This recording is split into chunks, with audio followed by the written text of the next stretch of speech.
welcome back to my channel. Today's video is a 12-month update. Camila turned 1 year old on August 7th. Hi! And we just had her appointment earlier this week, so I'm just now getting around to filming the video because I just now know how much she weighs and how tall she is. So let's go ahead and get started. So let's see here. She had her appointment and she is 2 feet 3 inches tall and 16 pounds 10 ounces.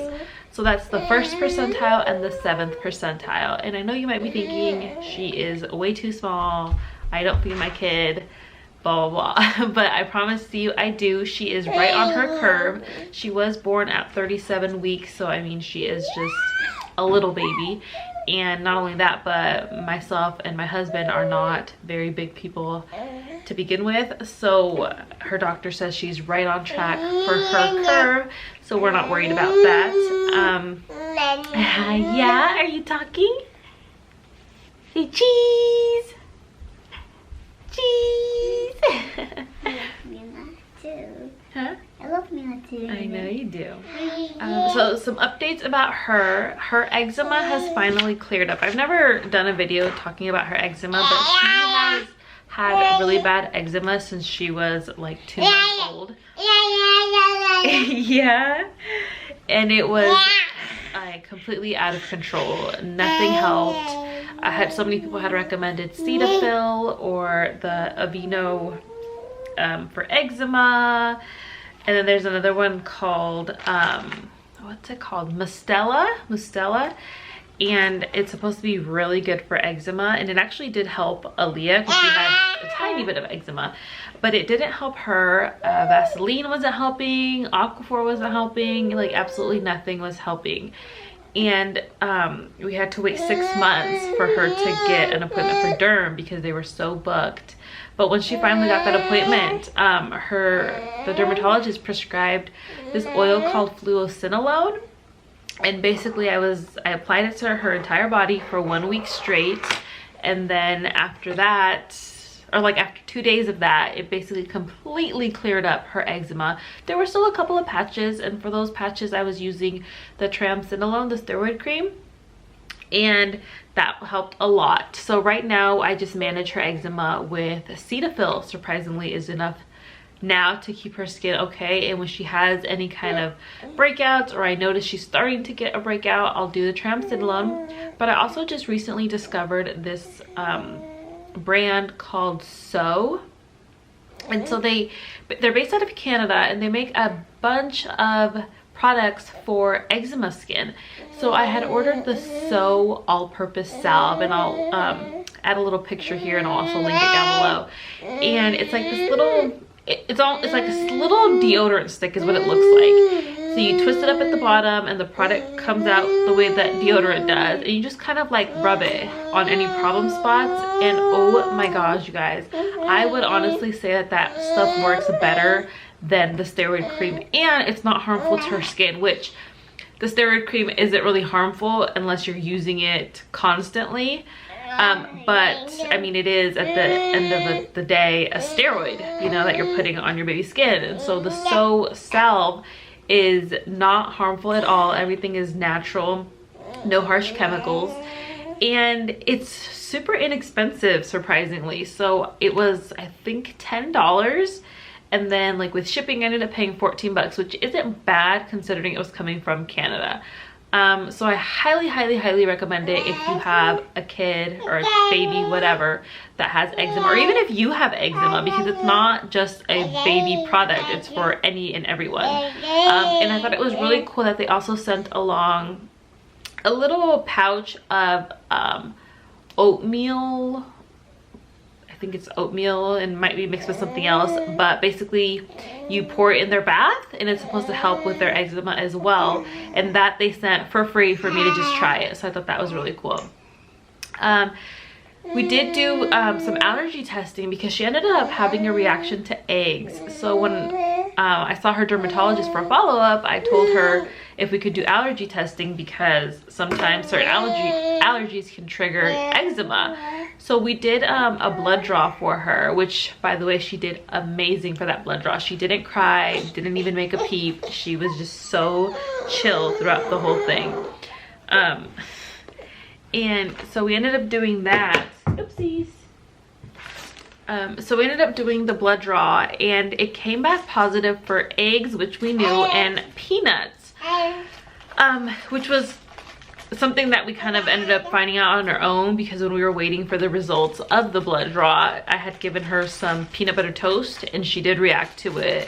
Thankfully, it wasn't like anaphylaxis. It was just the mild reaction of the skin started turning red.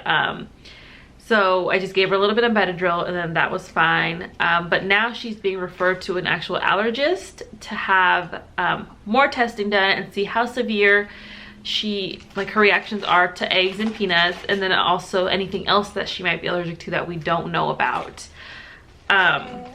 Which honestly, it kind of sucks, because I mean, I know a lot of people have allergies, but I don't have any allergies.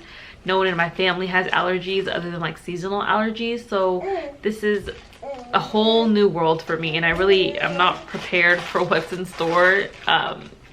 Having a kid that has so many allergies, especially like when school rolls around, and like, you know, like the whole peanut thing and the egg thing. The good thing is that hers, based on experience, have not been life-threatening. And she does tolerate eggs and like baked goods, so I know that she'll be okay there, but still, it's a whole new ballpark. And I mean, I'm just trying to do as much research as I can to be more aware of allergies. So she is on whole milk now, and just regular foods. We cut the formula off just before she turned 1. And she actually transitioned great.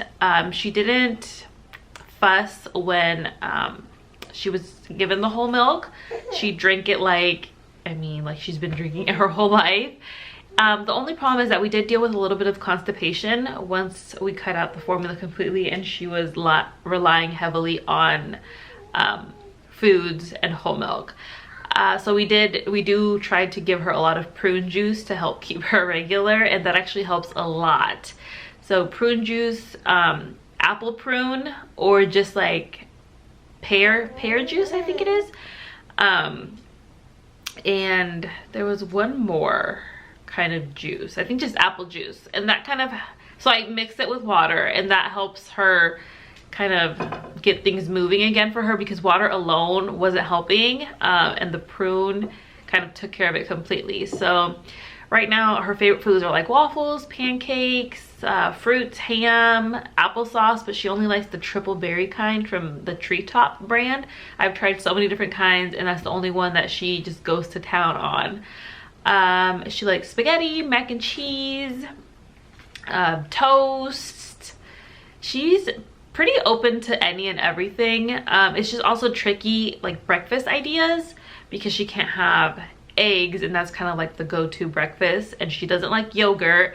So if you guys have any suggestions for what works for your kiddos for breakfast, I would highly appreciate it, because right now I'm just giving her like rolled up ham and some slices of cheese and some fruits for breakfast, which I mean is totally fine, but I would like to give her more variety if I can. So I'm open to any suggestions. And then let's see here. Sorry if you guys see me looking down a lot, I'm looking at my notes to see, make sure I don't miss anything. So she is kind of on a sleeping schedule. So normally her bedtime is like 7 to 8 p.m. It's not like a strict time each day, but it's roughly around that time that she starts to get tired. The later I can put her to bed, so like closer to 8 p.m. Is my preference, because she'll sleep a little later in the mornings, and that gives me a chance to get some extra sleep as well. So if I put her to bed like 8 p.m, hey, don't take it off. She'll sleep usually through 5 p.m. At 5 p.m, she'll wake up. I give her a warm bottle of whole milk, and then she'll fall back asleep until about 8 p.m. And I think that that's like a perfect timeline for us, because it gives me a chance to get ready in the morning and not have to deal with a fussy baby. And I know she's getting enough sleep, you know, at that point. And then she'll be up from like 8 to maybe 10, and then she'll go down for her first nap. And then she'll only sleep for about an hour at that point, up at around 11, and then she'll go back to another nap around 2 p.m. And then that one's usually the longer nap, so she'll be up by like 4 p.m. So it's like a 2-hour nap, and then bedtime at around 7 to 8 p.m. And that's kind of her sleeping schedule that she established herself. I didn't force anything. I didn't make like a set schedule, like this is when I want her to go to bed. I let her kind of rule the show, and that's just what she's been consistently doing for several months now. So, and that's kind of like my parenting style, which I know we all parent differently. Some people like to schedule them to set the schedule themselves, and some people like to do it, you know, for them. I personally like to let her kind of lead the way. That way I don't have to deal with trying to put a baby to sleep that isn't really tired and kind of fighting that. So I'm very lenient with it, and it works for us. But there's nothing wrong with, you know, you wanting to set your own schedule. It's just whatever works for every baby, and that's all that matters, really. She is walking now, not fully, but she takes steps on her own, and she'll go, you know, quite a bit before falling. She still heavily relies on crawling, but she's finally starting to take steps. And she's been taking little steps since just before she turned 1, and she's only just getting like better and better and better every day. And so now, last night, she actually took the most steps she's taken, and I caught it on video, so I'll insert a clip here. But she took the most steps she's taken. And so, I mean, I feel like she's gonna be fully walking any day now, and it's just crazy to me because I still think of her as like this tiny little baby, which, because she's so short, she still looks like maybe like an 8-month-old baby, but she's not anymore. So we're really excited for all these milestones that she's reaching.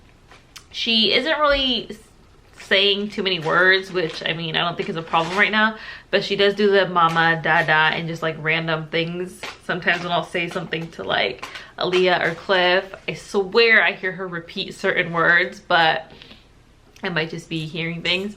But she does, like I said, you know, blab a few things here and there.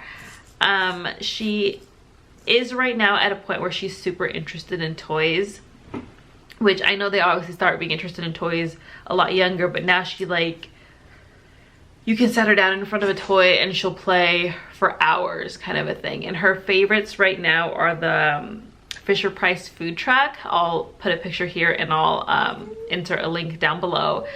That thing is like her go-to. She also has the, I think it's Fisher Price, the smart home that we bought her for, why did we buy it? I don't remember, but I bought it a few months ago. And she likes it, but she never really like, it's not one of those things that she'll go to play with on her own. Like, we encourage it. But the food truck, she like, you set her down in the kitchen and she dashes towards that toy. Like, that is her favorite toy. And I think I got it on clearance for like $49 or $39, so really good deal. So I highly recommend it if you have kiddos around a year old. It's like the perfect time, and it's, the height of it is like perfect for a 1-year-old. So definitely recommend that. And then she also really likes this little, it's another Fisher Price toy. It's like a little rhino or something that like pops balls into the air. I'll also try to link that down below if I can.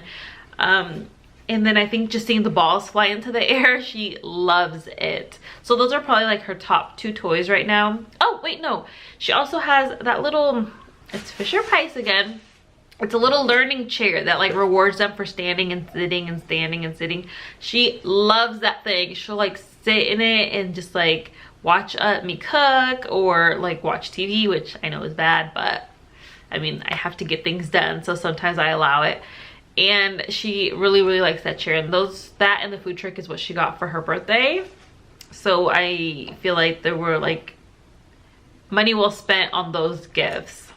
So that's kind of everything, but I do want to mention one more thing. So she actually got to model for Briar Baby. I don't know if you guys are familiar with that company, but they make little baby bonnets. So cute and such good quality, you guys. So she got to model for them, and oh my god, I'm gonna insert some pictures here so you guys can see. It was the cutest thing ever, and she was seriously a natural in front of that camera. Like, her little facial expressions, like she had everyone there melting with how cute she was. And they actually recommended that I put her in modeling, so I've actually like started doing like some research in that, and I'm really considering it, you guys, because it was so cute. Anyways, so yeah, so that was her first little modeling gig. That was her first little modeling gig, and we actually drove 2 hours to that place to have the pictures taken.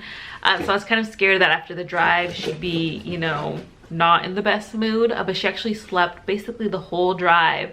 So when she got there, I fed her really quick, and she was full of energy and so happy. So yeah, that's the last little update I have for you guys. So if you enjoyed this video, go ahead and give it a thumbs up. I do plan on posting way more. I know I've been super MIA the last few months. It's been kind of a crazy time for me, but I'm finally ready to give it my all and fully devote to these videos, because honestly, even if people aren't really watching them, I like them for myself, just to kind of look back on and see how much my kids have grown and stuff. So yeah, if you guys like the video and like this kind of content, let me know in the comments below. Don't forget to subscribe for future videos, and I'll see you in my next one. Thank you.